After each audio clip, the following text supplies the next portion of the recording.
ਉਹਦੇ ਪਰਉਪਕਾਰਾਂ ਨੂੰ ਵਿਸਾਰੀਏ ਨਾ, ਉਹਦੇ ਸ਼ੁਕਰਾਨੇ ਵਿੱਚ ਜੁੜੀਏ। ਸੋ ਜਿੱਥੇ ਆਪਾਂ ਸ਼ਬਦ ਦੀ ਵਿਚਾਰ ਕੀਤੀ ਹੈ, ਨਾਲ ਨਾਲ ਭਗਤ ਧੰਨਾ ਜੀ ਦਾ ਇਤਿਹਾਸ, ਉਹਨਾਂ ਦੀ ਪਵਿੱਤਰ ਬਾਣੀ ਦੀ ਸਾਂਝ ਵੀ ਪਾਉਣੀ ਹੈ। ਅੱਜ ਭਗਤ ਧੰਨਾ ਜੀ ਦਾ ਜਨਮ ਦਿਹਾੜਾ ਹੈ। ਦੇਸ਼ ਵਿਦੇਸ਼ ਦੀਆਂ ਸਮੁੱਚੀਆਂ ਸੰਗਤਾਂ ਨੂੰ ਬਹੁਤ ਬਹੁਤ ਵਧਾਈਆਂ ਹੋਣ। ਭਗਤ ਧੰਨਾ ਜੀ ਦਾ ਜਨਮ ਸਨ 1415 ਈਸਵੀ ਦੇ ਅੰਦਰ ਰਾਜਸਥਾਨ ਦੀ ਧਰਤੀ ਤੇ ਟਾਂਗ ਜ਼ਿਲ੍ਹੇ ਦੇ ਧੁਆਨ ਪਿੰਡ ਵਿੱਚ ਹੋਇਆ। ਹੁਣ ਭਗਤ ਧੰਨਾ ਜੀ ਦਾ ਜਿਹੜਾ ਪਰਿਵਾਰ ਹੈ, ਜ਼ਿਮੀਂਦਾਰਾ ਕਰਨ ਵਾਲਾ, ਖੇਤੀਬਾੜੀ ਕਰਨ ਵਾਲਾ ਸੀ। ਤੇ ਭਗਤ ਧੰਨਾ ਜੀ ਵੀ ਆਪਣੀ ਪਿਤਾ ਪੁਰਖੀ ਕਾਰ ਜਿਹੜੀ ਹੈ ਖੇਤੀਬਾੜੀ, ਉਹ ਖੇਤੀਬਾੜੀ ਦੀ ਕਿਰਤਕਾਰ ਕਰਦੇ ਨੇ। ਤੇ ਭਗਤ ਧੰਨਾ ਜੀ ਦੇ ਨਾਲ ਬਹੁਤ ਸਾਰੀਆਂ ਮਨ ਘੜਤ ਸਾਖੀਆਂ ਜਿਹੜੀਆਂ ਨੇ ਉਹ ਵੀ ਜੋੜ ਦਿੱਤੀਆਂ ਗਈਆਂ ਕਿ ਭਗਤ ਧੰਨਾ ਜੀ ਗਾਵਾਂ ਚਰਾਉਣ ਵਾਸਤੇ ਜਾਂਦੇ ਨੇ। ਰਾਹ ਦੇ ਵਿੱਚ ਇੱਕ ਮੰਦਿਰ ਹੈ ਜਿੱਥੇ ਪੁਜਾਰੀ ਜਿਹੜਾ ਹੈ ਰੋਜ਼ ਟੱਲੀਆਂ ਖੜਕਾਉਂਦਾ, ਠਾਕਰਾਂ ਨੂੰ ਭੋਗ ਲਵਾਉਂਦਾ ਏ। ਤੇ ਭਗਤ ਧੰਨਾ ਜੀ ਦੇ ਮਨ ਵਿੱਚ ਖਿਆਲ ਆਇਆ ਕਿ ਪੰਡਤ ਜੀ ਰੋਜ਼ ਹੀ ਪੂਜਾ ਕਰਦੇ ਨੇ, ਠਾਕੁਰਾਂ ਨੂੰ ਭੋਗ ਲਵਾਉਂਦੇ ਨੇ। ਇੱਕ ਦਿਨ ਪੁੱਛਿਆ ਕਿ ਠਾਕਰ ਕੀ ਕਰਦੇ ਨੇ? ਤੇ ਪੰਡਤ ਨੇ ਆਖਿਆ ਜੀ ਸਾਰੇ ਕੰਮ ਹੀ ਕਰਦੇ ਨੇ, ਜੋ ਵੀ ਕਹਿ ਦਿਓ ਉਹ ਕਰ ਦਿੰਦੇ ਨੇ ਠਾਕੁਰ ਜੀ। ਤੇ ਸਾਖੀਕਾਰ ਕਹਿੰਦੇ ਨੇ ਭਗਤ ਧੰਨਾ ਜੀ ਕਹਿੰਦੇ ਵੀ ਮੈਨੂੰ ਵੀ ਕੰਮ ਕਾਰ ਬਹੁਤ ਰਹਿੰਦੇ ਨੇ, ਇੱਕ ਠਾਕੁਰ ਤੁਸੀਂ ਮੈਨੂੰ ਵੀ ਦਿਓ ਜਿਹੜਾ ਮੇਰੇ ਵੀ ਘਰ ਦੇ ਕੰਮ ਕਾਰ ਕਰ ਦਿਆ ਕਰੇ। ਤੇ ਹੁਣ ਜਿਹੜੇ ਪੰਡਤ ਜੀ ਸਨ ਉਹਨਾਂ ਵੇਖਿਆ ਵੀ ਇਹ ਤੇ ਚੱਕਰ ਪੈ ਗਿਆ ਪੁੱਠਾ, ਇਹਨੂੰ ਕਿਵੇਂ ਸਮਝਾਈਏ, ਹੁਣ ਇਹਨੂੰ ਸਮਝ ਨਹੀਂ ਲੱਗਣੀ।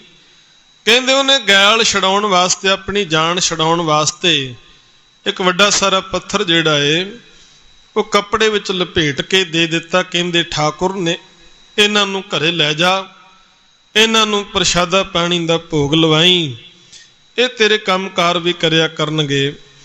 ਕਹਿੰਦੇ ਭਗਤ ਧੰਨਾ ਜੀ ਉਸ ਪੱਥਰ ਨੂੰ ਘਰ ਲੈ ਕੇ ਜਾਂਦੇ, ਉਹਦੀ ਪੂਜਾ ਕਰਦੇ, ਉਹਦੇ ਅੱਗੇ ਪ੍ਰਸ਼ਾਦਾ ਪਾਣੀ ਰੱਖਦੇ, ਉਹ ਛਕਦਾ ਨਹੀਂ। ਕਹਿੰਦੇ ਹੱਠ ਕਰਦੇ, ਜਿੱਦ ਕਰਦੇ ਨੇ, ਆਖਰਕਾਰ ਪਰਮੇਸ਼ਰ ਜੀ ਪ੍ਰਗਟ ਹੁੰਦੇ ਨੇ ਤੇ ਉਹ ਪ੍ਰਸ਼ਾਦਾ ਪਾਣੀ ਛਕਦੇ ਨੇ। ਇਹ ਸਾਖੀ ਜਿਹੜੀ ਹੈ ਬੜੀ ਪ੍ਰਚਲਿਤ ਕੀਤੀ ਗਈ ਤੇ ਆਖਿਆ ਕਿ ਸ਼ਰਧਾ ਵਿੱਚ ਹੀ ਸਭ ਕੁਝ ਹੁੰਦਾ ਹੈ ਜੀ। ਭਗਤ ਧੰਨਾ ਜੀ ਨੇ ਸ਼ਰਧਾ ਦੇ ਨਾਲ ਪੱਥਰ ਦੇ ਵਿੱਚੋਂ ਪਰਮੇਸ਼ਰ ਨੂੰ ਪ੍ਰਗਟ ਕੀਤਾ ਹੈ। ਇਹ ਸਾਖੀ ਜਿਹੜੀ ਹੈ ਬਹੁਤ ਜ਼ਿਆਦਾ ਪ੍ਰਚਲਿਤ ਕੀਤੀ ਗਈ। ਇਸੇ ਪ੍ਰਚਲਿਤ ਸਾਖੀ ਨੂੰ ਭਾਈ ਸਾਹਿਬ ਭਾਈ ਗੁਰਦਾਸ ਜੀ ਨੇ ਵੀ ਹਵਾਲਾ ਦੇ ਕੇ ਫਿਰ ਆਪਣੀਆਂ ਵਾਰਾਂ ਦੇ ਵਿੱਚ ਜ਼ਿਕਰ ਕੀਤਾ ਹੈ। ਪਰ ਮੈਂ ਬੇਨਤੀ ਕਰਾਂ ਸਾਧ ਸੰਗਤ, ਸ਼ਰਧਾ ਜਿਹੜੀ ਹੈ ਹੋਣੀ ਬਹੁਤ ਜ਼ਿਆਦਾ ਜ਼ਰੂਰੀ ਹੈ, ਪਰ ਅੰਨੀ ਸ਼ਰਧਾ ਨਹੀਂ। ਹੁਣ ਸਾਧ ਸੰਗਤ, ਜੇ ਕੋਈ ਬੰਦਾ ਆਖੇ ਕਿ ਸ਼ਰਧਾ ਦੇ ਨਾਲ ਹੀ ਸਾਰੇ ਕੰਮ ਹੋ ਜਾਂਦੇ ਨੇ, ਤੇ ਉਸ ਦੇ ਲਈ ਇੱਕੋ ਹੀ ਬੇਨਤੀ ਹੈ ਕਿ ਸ਼ਰਧਾ ਹੋਣੀ ਬਹੁਤ ਜ਼ਿਆਦਾ ਜ਼ਰੂਰੀ ਹੈ, ਪਰ ਇਕੱਲੀ ਸ਼ਰਧਾ ਹੀ ਕੁਝ ਵੀ ਨਹੀਂ। ਜਿੱਥੇ ਸੱਚ ਨਾ ਹੋਵੇ ਉੱਥੇ ਜਿੰਨੀ ਮਰਜ਼ੀ ਸ਼ਰਧਾ ਰੱਖੋ ਕੁਝ। ਹੁਣ ਪਾਣੀ ਦੇ ਵਿੱਚ ਜੇ ਕੋਈ ਬੰਦਾ ਮਧਾਣੀ ਪਾ ਕੇ ਬਹਿ ਜਾਏ ਤੇ ਆਖੇ ਜੀ ਮੈਂ ਬਹੁਤ ਸ਼ਰਧਾ ਦੇ ਨਾਲ ਮਧਾਣੀ ਜਿਹੜੀ ਹੈ ਰਿੜਕਣੀ ਹੈ, ਮਧਾਣੀ ਚਲਾਈ ਜਾਵੇ, ਜਿੰਨੀ ਮਰਜ਼ੀ ਸ਼ਰਧਾ ਰੱਖ ਕੇ ਘੰਟਿਆਂ ਬੱਧੀ ਮਧਾਣੀ ਚਲਾਵੇ, ਕਦੇ ਵੀ ਪਾਣੀ ਦੇ ਵਿੱਚੋਂ ਮੱਖਣ ਨਹੀਂ ਨਿਕਲੇਗਾ, ਜਿੰਨੀ ਮਰਜ਼ੀ ਕੋਈ ਸ਼ਰਧਾ ਨਾਲ ਲੱਗਾ ਰਵੇ। ਤੇ ਸਾਧ ਸੰਗ ਦੂਸਰੇ ਪਾਸੇ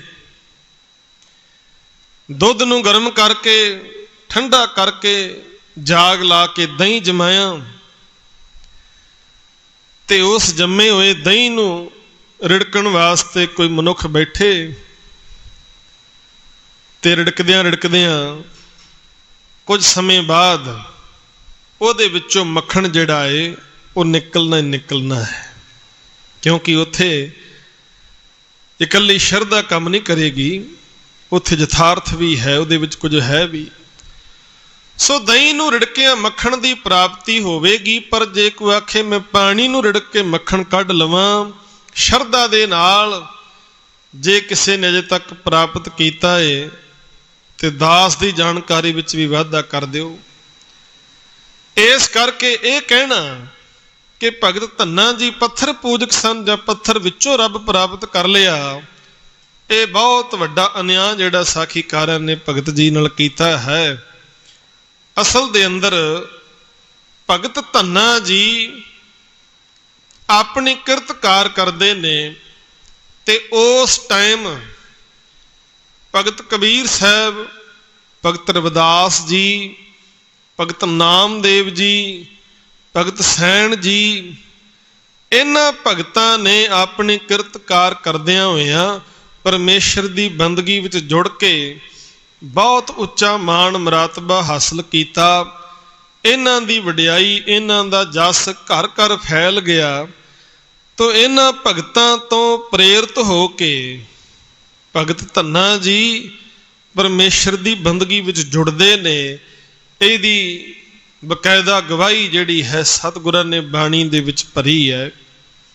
ਗੁਰੂ ਗ੍ਰੰਥ ਸਾਹਿਬ ਜੀ ਦਾ ਪਾਵਨ ਅੰਗ 487 ਆਸਾ ਰਾਗ, ਇੱਥੇ ਪੰਚਮ ਪਾਤਸ਼ਾਹ ਜੀ ਨੇ ਇੱਕ ਸ਼ਬਦ ਉਚਾਰਨ ਕੀਤਾ ਹੈ, ਜਿਹੜਾ ਮਹਿਲਾ ਪੰਜਵੇਂ ਦੇ ਸਰਲੇਖ ਹੇਠ ਆਪਾਂ ਪੜ੍ਹਦੇ ਹਾਂ। ਗੋਬਿੰਦ ਗੋਬਿੰਦ ਗੋਬਿੰਦ ਸੰਗ ਨਾਮ ਦਿਓ ਮਨ ਲੀਣਾ, ਆੜ ਦਾਮ ਕੋ ਸ਼ੀਪਰੋ ਹੋਇਓ ਲਾਖੀਣਾ, ਬੁਣਨਾ ਤਣਨਾ ਤਿਆਗ ਕੇ ਪ੍ਰੀਤ ਚਰਨ ਕਬੀਰਾ, ਨੀਚ ਕੁੱਲਾ ਜੁਲਹਰਾ ਭਇਓ ਗੁਣੀ ਗਹੀਰਾ, ਰਵਿਦਾਸ ਢੁਅੰਤਾ ਢੋਰ ਨੀਤ ਤਿਨ ਤਿਆਗੀ ਮਾਇਆ, ਪ੍ਰਗਟ ਹੋਇਆ ਸਾਧ ਸੰਘ ਹਰ ਦਰਸ਼ਨ ਪਾਇਆ, ਸੈਣ ਨਾਈ ਬੁਤਕਾਰੀਆ ਉਹ ਘਰ ਘਰ ਸੁਣਿਆ, ਹਿਰਦੈ ਵਸਿਆ ਪਾਰ ਬ੍ਰਹਮ ਭਗਤਾਂ ਮੈਂ ਗਣਿਆ, ਇਹ ਬਿਧ ਸੁਣ ਕੇ ਜਾਟ ਰੋ ਉੱਠ ਭਗਤੀ ਲਾਗਾ, ਮਿਲੇ ਪ੍ਰਤੱਖ ਗੁਸਾਈਆਂ ਧੰਨਾ ਵਡਭਾਗਾ। ਹੁਣ ਇੱਥੇ ਕੋਈ ਸ਼ੱਕ ਨਹੀਂ ਰਹਿ ਜਾਂਦਾ ਸਾਧ ਸੰਗਤ, ਜਦੋਂ ਪੰਚਮ ਪਾਤਸ਼ਾਹ ਆਪ ਇੱਥੇ ਜ਼ਿਕਰ ਕਰਦੇ ਨੇ ਕਿ ਸਭ ਤੋਂ ਪਹਿਲਾਂ ਭਗਤ ਨਾਮਦੇਵ ਜੀ ਜਿਹੜੇ ਕੱਪੜੇ ਰੰਗਣ ਦਾ ਕੰਮ ਕਰਦੇ ਸਨ, ਜਦੋਂ ਪਰਮੇਸ਼ਰ ਦੀ ਬੰਦਗੀ ਵਿੱਚ ਜੁੜੇ ਤੇ ਅੱਧੀ ਕੌਡੀ ਦਾ ਸ਼ੀਂਬਾ ਅੱਜ ਲੱਖਾਂ ਦਾ ਹੋ ਗਿਆ। ਇੱਥੇ ਭਗਤ ਕਬੀਰ ਸਾਹਿਬ ਜਿਹੜੇ ਖੇਸ ਦਰੀਆਂ ਬਣਾਉਣ ਦਾ, ਖੱਡੀ ਦਾ ਕੰਮ ਕਰਦੇ ਸਨ, ਕਹਿੰਦੇ ਤਾਣਾ ਤੇ ਪੇਟਾ ਪਾ ਕੇ ਕੱਪੜੇ ਤਿਆਰ ਕਰਦੇ ਨੇ। ਕਹਿੰਦੇ ਅੱਜ ਪਰਮੇਸ਼ਰ ਦੇ ਨਾਲ ਵੀ ਇਉਂ ਆਪਣੇ ਆਪ ਨੂੰ ਜੋੜ ਲਿਆ, ਜਿਵੇਂ ਤਾਣਾ ਤੇ ਪੇਟਾ ਹੁੰਦਾ, ਧਾਗੇ ਦੇ ਨਾਲ ਧਾਗਾ ਜੁੜਿਆ ਹੋਇਆ। ਇਉਂ ਪਰਮੇਸ਼ਰ ਨਾਲ ਜਦੋਂ ਜੁੜ ਗਏ, ਇੰਨੀ ਪ੍ਰੀਤ ਬਣ ਗਈ। ਕਹਿੰਦੇ ਉਸ ਵੇਲੇ ਜਿਸ ਕਬੀਰ ਜੁਲਾਹੇ ਨੂੰ ਲੋਕ ਨੀਚ ਕਹਿੰਦੇ ਸਨ, ਕਹਿੰਦੇ ਗੁਣਾਂ ਦੀ ਖਾਣ ਬਣ ਗਿਆ। ਭਗਤ ਰਵਿਦਾਸ ਦਾ ਜ਼ਿਕਰ ਕਰਦੇ ਨੇ ਸਤਿਗੁਰੂ, ਕਹਿੰਦੇ ਮਰੇ ਹੋਏ ਪਸ਼ੂਆਂ ਦੀ ਖੱਲ ਲਾ ਕੇ ਚਮੜਾ ਤਿਆਰ ਕਰਕੇ ਜੋੜੇ ਬਣਾਉਣੇ, ਤੇ ਲੋਕਾਂ ਦੀਆਂ ਨਜ਼ਰਾਂ ਦੇ ਵਿੱਚ ਇਹ ਕੰਮ ਜਿਹੜਾ ਹੈ ਕੋਈ ਬਹੁਤਾ ਚੰਗਾ ਨਹੀਂ ਸੀ। ਲੋਕ ਕਹਿੰਦੇ ਸਨ ਨੀਚ ਹਨ, ਪਰ ਰਵਿਦਾਸ ਜੀ ਉਹਨਾਂ ਨੇ ਆਪਣੀ ਬਾਣੀ ਦੇ ਵਿੱਚ ਆਪਣੀ ਕਿਰਤ ਨੂੰ ਛੁਪਾਇਆ ਨਹੀਂ ਹੈ। ਥਾਂ ਥਾਂ ਤੇ ਉਹਨਾਂ ਨੇ ਆਪਣੀ ਕਿਰਤ ਦਾ ਜ਼ਿਕਰ ਕੀਤਾ ਹੈ, ਕਿਉਂਕਿ ਕਿਰਤ ਕੋਈ ਵੀ ਮਾੜੀ ਨਹੀਂ। ਤੋ ਜਦੋਂ ਭਗਤ ਰਵਿਦਾਸ ਜੀ ਉਹਨਾਂ ਨੇ ਵੀ ਆਪਣੀ ਕਿਰਤ ਕਰਦਿਆਂ ਹੋਇਆਂ ਪਰਮੇਸ਼ਰ ਦੀ ਅਰਾਧਨਾ ਕੀਤੀ, ਮੋਹ ਮਾਇਆ ਨੂੰ ਤਿਆਗਿਆ, ਤੇ ਉਹਨਾਂ ਨੂੰ ਵੀ ਪਰਮੇਸ਼ਰ ਦੇ ਪ੍ਰਤੱਖ ਦਰਸ਼ਨ ਹੋਏ। ਇਸੇ ਜ਼ਿਕਰ ਕਰਦੇ ਨੇ, ਕਹਿੰਦੇ ਜਿਹੜਾ ਲੋਕਾਂ ਦੇ ਛੋਟੇ ਛੋਟੇ ਕੰਮ ਕਰਦਾ ਸੀ, ਭਗਤ ਸੈਣ ਜੀ ਨਾਈ ਬਰਾਦਰੀ ਨਾਲ ਸੰਬੰਧਿਤ ਸਨ, ਛੋਟੇ ਛੋਟੇ ਲੋਕਾਂ ਦੇ ਕੰਮ ਕਰਨੇ, ਛੋਟੀਆਂ ਛੋਟੀਆਂ ਬੁੱਤੀਆਂ ਸਾਰਨ ਵਾਲਾ। ਕਹਿੰਦੇ ਉਹਦੀ ਗਿਣਤੀ ਵੀ ਭਗਤਾਂ ਦੇ ਵਿੱਚ ਹੋ ਗਈ ਉਹਦੇ ਹਿਰਦੇ ਵਿੱਚ ਵੀ ਪਰਮੇਸ਼ਰ ਦਾ ਵਾਸਾ ਹੋ ਗਿਆ। ਤੇ ਇਹਨਾਂ ਭਗਤਾਂ ਦੇ ਜੀਵਨ ਤੋਂ ਪ੍ਰੇਰਨਾ ਲੈ ਕੇ ਫਿਰ ਭਗਤ ਧੰਨਾ ਜੀ ਇਹ ਬਿਧ ਸੁਣ ਕੇ ਜਾਟਰੋ ਉੱਠ ਭਗਤੀ ਲਾਗਾ, ਮਿਲੇ ਪ੍ਰਤੱਖ ਗੁਸਾਈਆਂ ਧੰਨਾ ਵਡਭਾਗਾ। ਕਹਿੰਦੇ ਭਗਤ ਧੰਨਾ ਜੀ ਇਹਨਾਂ ਭਗਤਾਂ ਦੇ ਜੀਵਨ ਤੋਂ ਪ੍ਰੇਰਨਾ ਲੈ ਕੇ ਪਰਮੇਸ਼ਰ ਦੀ ਭਗਤੀ ਵਿੱਚ ਜੁੜੇ ਤੇ ਪਰਮੇਸ਼ਰ ਦੇ ਪ੍ਰਤੱਖ ਦਰਸ਼ਨ ਉਹਨਾਂ ਨੇ ਸੰਸਾਰ ਦੇ ਅੰਦਰ ਕੀਤੇ। ਸੰਸਾਰ ਦੇ ਵਿੱਚੋਂ ਨਿਰੰਕਾਰ ਨੂੰ ਵੇਖਿਆ। ਉਹਨਾਂ ਨੇ ਵੇਖਿਆ ਕਿ ਸਾਰੇ ਕੰਮ ਕਰਨ ਵਾਲਾ ਉਹ ਆਪ ਹੀ ਹੈ। ਆਪ ਹੀ ਸਭ ਜੀਵਾਂ ਵਿੱਚ ਬੈਠਾ ਆਪ ਹੀ ਬੋਲ ਰਿਹਾ ਹੈ। ਆਪ ਹੀ ਉਹ ਪਾਣੀ ਲਾ ਰਿਹਾ ਖੇਤਾਂ ਨੂੰ, ਆਪ ਹੀ ਉਹ ਹਲ ਚਲਾ ਰਿਹਾ ਹੈ, ਆਪ ਹੀ ਖੂਹ ਚਲਾ ਰਿਹਾ ਹੈ, ਆਪ ਹੀ ਪ੍ਰਸ਼ਾਦੇ ਛਕ ਰਿਹਾ ਹੈ, ਆਪ ਹੀ ਲੱਸੀ ਪੀਂਦਾ ਹੈ। ਹੁਣ ਮਨੁੱਖ ਦੇ ਅੰਦਰ ਵੀ ਪਰਮੇਸ਼ਰ ਦਾ ਵਾਸਾ ਹੈ। ਤੇ ਜੇ ਅਸੀਂ ਚਾਹੀਏ ਕਿ ਅਸੀਂ ਪਰਮੇਸ਼ਰ ਜੀ ਨੂੰ ਪ੍ਰਸ਼ਾਦਾ ਛਕਾਉਣਾ ਹੈ ਤਾਂ ਕਿਵੇਂ ਛਕੇਗਾ? ਬੈਠਾ ਤੇ ਮਨੁੱਖਾਂ ਦੇ ਵਿੱਚ, ਜੀਵਾਂ ਦੇ ਵਿੱਚ ਹੈ। ਜੀਵਾਂ ਦੇ ਰਾਹੀਂ ਉਹ ਸਾਰੇ ਪਦਾਰਥਾਂ ਨੂੰ ਭੋਗ ਰਿਹਾ ਹੈ। ਬਾਣੀ ਦੇ ਵਿੱਚ ਵੀ ਆਪਾਂ ਪੜ੍ਹਦੇ ਹਾਂ, ਜੋਗੀ ਅੰਦਰ ਜੋਗੀਆ ਤੂੰ ਭੋਗੀ ਅੰਦਰ ਭੋਗੀਆ। ਕਹਿੰਦੇ ਸਭਨਾਂ ਜੀਵਾਂ ਵਿੱਚ ਬੈਠਾ ਸਾਰੇ ਪਦਾਰਥ ਆਪ ਹੀ ਭੋਗ ਰਿਹਾ ਹੈ। ਭਗਤ ਜੀ ਦੀ ਐਸੀ ਦ੍ਰਿਸ਼ਟੀ ਬਣ ਗਈ, ਸਾਰੀਆਂ ਥਾਵਾਂ ਤੇ ਰਮਿਆ ਹੋਇਆ ਵਾਹਿਗੁਰੂ ਨਜ਼ਰ ਆਉਂਦਾ ਹੈ। ਤੇ ਫਿਰ ਉਹਨਾਂ ਦੀ ਬਾਣੀ ਜਦੋਂ ਆਪਾਂ ਪੜ੍ਹਦੇ ਹਾਂ, ਉਹਨਾਂ ਦੇ 3 ਸ਼ਬਦ ਨੇ। ਉਹਨਾਂ ਸ਼ਬਦਾਂ ਦੇ ਅੰਦਰ ਜਿਹੜਾ ਪਹਿਲਾ ਸ਼ਬਦ ਆਸਾ ਰਾਗ ਦੇ ਵਿੱਚ, ਇਹਦੇ ਵਿੱਚ ਭਗਤ ਜੀ ਨੇ ਬਿਲਕੁਲ ਕਲੀਅਰ ਕੀਤਾ ਹੈ। ਕਹਿੰਦੇ ਬਹੁਤ ਜ਼ਿੰਦਗੀ ਦੇ ਲੰਬੇ ਸਮੇਂ ਦੇ ਵਿੱਚ ਕੀ ਵੇਖਿਆ? ਕਹਿੰਦੇ ਭਟਕਣਾ ਹੀ ਪੱਲੇ ਪਈ ਹੈ। ਕਹਿੰਦੇ ਭਟਕਦਿਆਂ ਹੋਇਆਂ ਇੱਕ ਨਹੀਂ ਕਈ ਜਨਮ ਬਤੀਤ ਹੋ ਗਏ ਨੇ। ਭ੍ਰਮਤ ਫਿਰਤ ਬਹੁ ਜਨਮ ਬਿਲਾਨੇ, ਤਨ ਮਨ ਧਨ ਨਹੀਂ ਧੀਰੇ, ਲਾਲਚ ਬਿਖ ਕਾਮ ਲੁਭਦ ਰਾਤਾ, ਮਨ ਬਿਸਰੇ ਪ੍ਰਭ ਹੀਰੇ।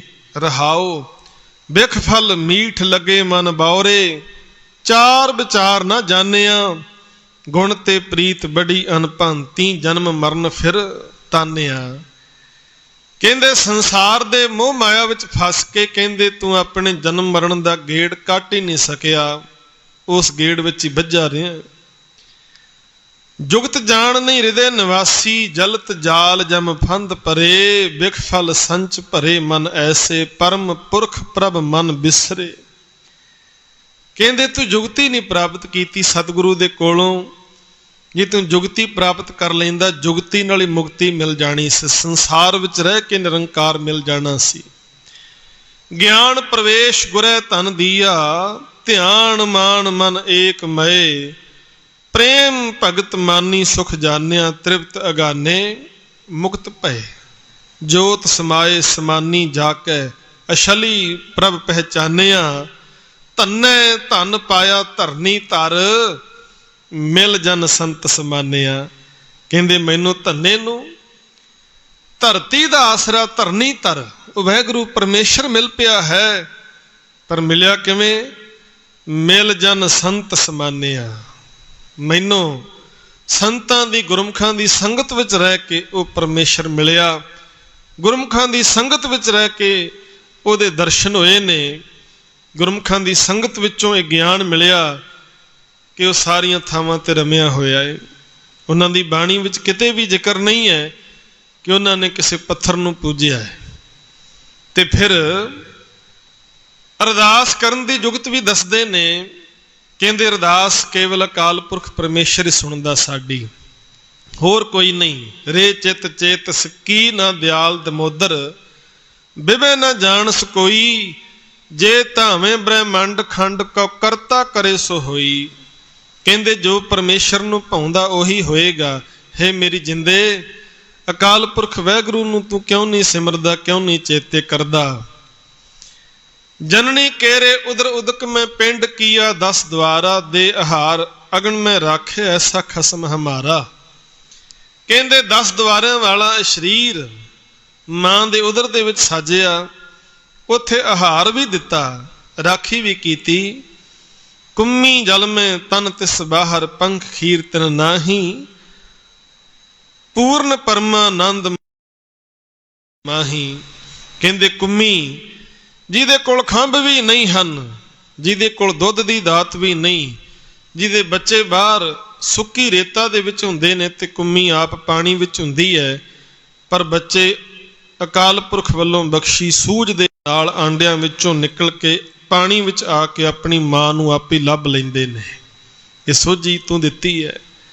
ਪਾਖਣ ਕੀਟ ਗੁਪਤ ਹੋਏ ਰਹਿਤਾ ਤਾਚੋ ਮਾਰਗ ਨਾਹੀ, ਕਹੇ ਧੰਨਾ ਪੂਰਨ ਤਾਹੂ ਕੋ ਮਤ ਰੇ ਜੀ ਡਰਾਹੀ। ਪੱਥਰਾਂ ਦੇ ਵਿੱਚ ਗੁਪਤ ਥਾਵਾਂ ਤੇ ਜਿਹੜੇ ਕੀੜੇ ਨੇ ਉਹਨਾਂ ਨੂੰ ਵੀ ਰਿਜ਼ਕ ਉਹ ਪਰਮੇਸ਼ਰ ਦਿੰਦਾ ਏ।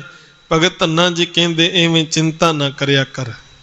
ਤੇ ਜਦੋਂ ਅਰਦਾਸ ਕਰਦੇ ਨੇ ਗੋਪਾਲ ਤੇਰਾ ਆਰਤਾ ਜੋ ਜਨ ਤੁਮਰੀ ਭਗਤ ਕਰਨ ਤੇ ਤਿਨਕੇ ਕਾਜ ਸਵਾਰਤਾ, ਉੱਥੇ ਵੀ ਫਿਰ ਜਾਂਚ ਦੱਸਦੇ ਨੇ ਸਾਨੂੰ ਕਿ ਕੇਵਲ ਅਕਾਲ ਪੁਰਖ ਪਰਮੇਸ਼ਰ ਦੇ ਕੋਲੋਂ ਮੰਗੀਏ, ਹੋਰ ਕਿਤਿਓਂ ਨਹੀਂ। ਦਾਲ ਸੀਧਾ ਮੰਗੋ ਕੀਓ ਹਮਰਾ ਖੁਸ਼ੀ ਕਰੇ ਨਿਤ ਜੀਓ, ਪਨੀਆਂ ਛਾਦਣ ਨੀਕਾ ਅਨਾਜ ਮੰਗੋ ਸਤ ਸੀਕਾ, ਗਊ ਭੈਸ ਮੰਗੋ ਲਵੇਰੀ, ਇੱਕ ਤਾਜਨ ਤੁਰੀ ਚੰਗੇਰੀ, ਘਰ ਕੀ ਗੀਹਨ ਚੰਗੀ ਜਨ ਧੰਨਾ ਲੇਵੈ ਮੰਗੀ। ਮਹਾਨ ਭਗਤ ਭਗਤ ਧੰਨਾ ਜੀ ਜਿਨ੍ਹਾਂ ਨੇ ਆਪਣੀ ਕਿਰਤਕਾਰ ਕਰਦਿਆਂ ਹੋਇਆਂ ਪਰਮੇਸ਼ਰ ਦੀ ਬੰਦਗੀ ਵਿੱਚ ਜੁੜ ਕੇ ਵੰਡ ਕੇ ਛਕਿਆ, ਆਪਣੇ ਜੀਵਨ ਨੂੰ ਸਵਾਰਿਆ। ਉਸ ਭਗਤ ਜੀ ਦੇ 3 ਸ਼ਬਦ ਗੁਰੂ ਗ੍ਰੰਥ ਸਾਹਿਬ ਦੇ ਅੰਦਰ ਦਰਜ ਹਨ ਅਤੇ ਚੌਥਾ ਸ਼ਬਦ ਪੰਚਮ ਪਾਤਸ਼ਾਹ ਜੀ ਦਾ ਜਿਹੜਾ ਭਗਤਾਂ ਦੇ ਪ੍ਰਥਾਏ ਹੈ। ਉਹਨਾਂ ਮਹਾਨ ਭਗਤਾਂ ਨੂੰ ਬਾਰੰਬਾਰ ਪ੍ਰਣਾਮ ਤੇ ਸਜਦਾ ਹੈ ਜਿਨ੍ਹਾਂ ਨੇ ਆਪਣੇ ਜੀਵਨ ਦੇ ਅੰਦਰ ਸੱਚੀ ਭਗਤੀ ਕਰਕੇ ਪਰਮੇਸ਼ਰ ਨੂੰ ਜਿੱਥੇ ਪਾਇਆ ਉੱਥੇ ਸਾਡੇ ਲਈ ਚਾਨਣ ਮੁਨਾਰਾ ਬਣੇ ਨੇ। ਸੋ ਭਗਤ ਧੰਨਾ ਜੀ ਦੇ ਜਨਮ ਦਿਹਾੜੇ ਤੇ ਦੇਸ਼ ਵਿਦੇਸ਼ ਦੀਆਂ ਸਮੁੱਚੀਆਂ ਸੰਗਤਾਂ ਨੂੰ ਬਹੁਤ ਬਹੁਤ ਵਧਾਈਆਂ। ਇੰਨੀਆਂ ਬੇਨਤੀਆਂ ਪ੍ਰਵਾਨ ਕਰਨੀਆਂ ਹੋਈਆਂ, ਭੁੱਲਾਂ ਨਾ ਚਿਤਾ